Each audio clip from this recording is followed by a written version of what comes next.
Here is a step-by-step guide to replacing the fan motor in your MRCOOL Ductless Mini Split air handler in the event the motor goes out. First, lift the front face of the air handler and remove the screws in the front. Under the louver in the middle, there is a small screw cover. Lift the cover and remove the screw. Disconnect the display and remove the sensors.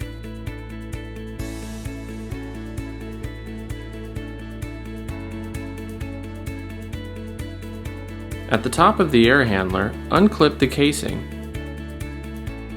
Then, remove the casing.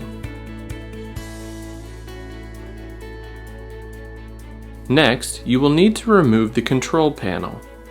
First, detach the wires connected to the air handler.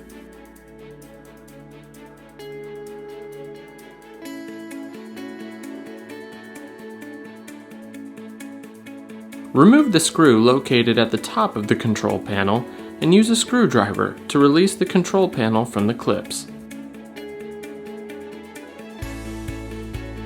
Remove the coil temperature sensor. On the back of the control panel, you will need to remove the cord that is attached to the fan motor.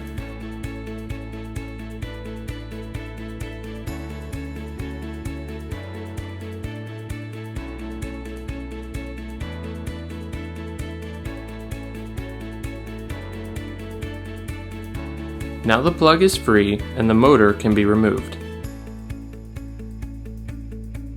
Next, you will need to remove the screws from the fan motor's casing.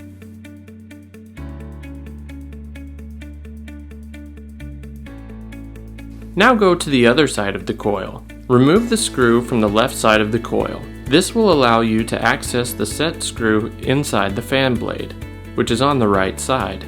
There is a small cutout in the fan blade.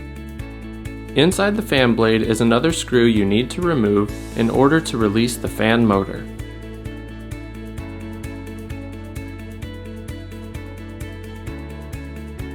Now you can remove the fan motor. Replace the fan motor with a new one and follow all the same steps you used to remove the fan motor to put the air handler back together.